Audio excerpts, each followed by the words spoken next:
This year, the Nigerian Investment Promotion Commission came first place in the 2021 edition of the National Freedom of Information Compliance Ranking. The ranking was held on Tuesday at NAV Conference Center in Abuja. And in third position, National Orientation Agency. In second position, Bureau of Public Service Reform, BPSR. And our winner this year,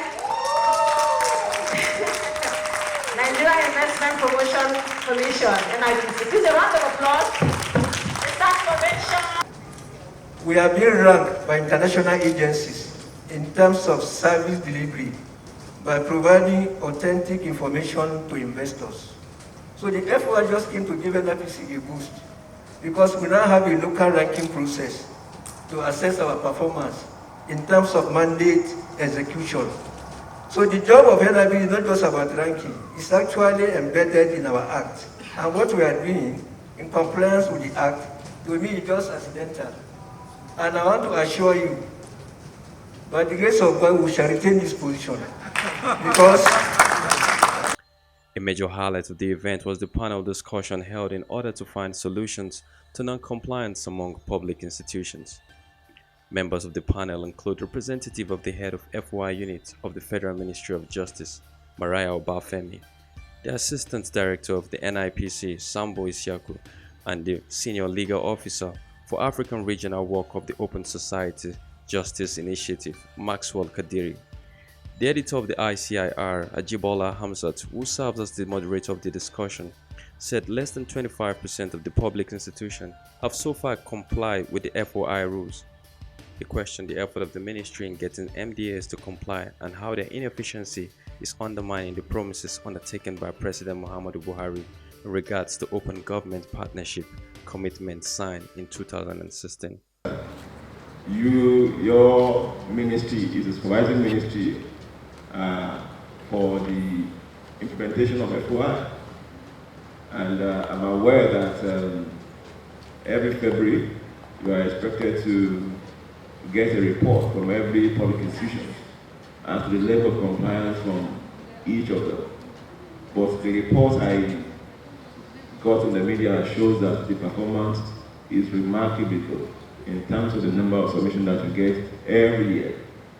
And of course, again, if you look at the ranking that the FOI coalition has been doing for the past 3 years, less than 35% of the public institutions actually comply with the FOI. So I would like to put this to you as a lawyer. That would you consider that as part of failure of your whole ministry? Because your ministry is supposed to supervise the implementations of this act.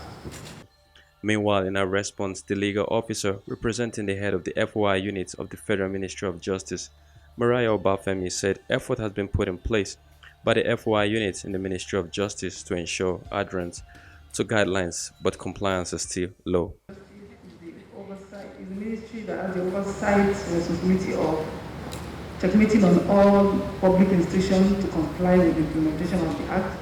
And from the inception of the Act, the Federal Ministry of Justice has been performing its responsibility as given by the FOI Act. We've encouraged a lot of public institutions to comply with the Act. We do a lot of training for them. At times we pay courtesy visits to some MDAs, some low compliant MDAs. We have them in two categories. There are some MDAs we have that are compliant. They send their reports every year, all of before the 1st of February, and some MDAs have not even responded since 2011 to today. Some MDAs have been on and off. At the beginning they started, at the middle they stopped, and now they are continuing. Some of them were not even compliant at the beginning, and now they started submitting reports. So from the level of the Federal Ministry of Justice and the Attorney General, we've been following up on them. We write to them to remind them of the Act. At times we even go to their institution to ask them what is the problem out. Receiving so many complaints, so many challenges why they cannot do it, maybe because there is no fund, or the head of the organization is not even aware of what FOI is all about. So in that case, what we do is that we will now write to the CEO of the organization and tell him that I want to pay a courtesy visit to him, and we do that. But despite the fact, the results the turnout is still low, and we're trying our best to make it better in this new era of FOI. Responding to our claim, Kadiri said the Ministry of Justice lacked the political will to effect change despite laid down laws that makes it mandatory. He said according to some section of the law, some information is supposed to be in the public domain without anyone asking. Because at the end of the day, access to information is like a two-sided coin. There is proactive disclosure, there is what you are then allowed to make a request of. Now, if you look at section 2, sub 1, sub 2, and sub 3 of our legislation, it basically makes it very clear the range of information that you're required to proactively disclose. And it makes it obligatory. When you now break it down and look at the requests that people are making, a lot of it deals with information that this institution should in the first place proactively disclose.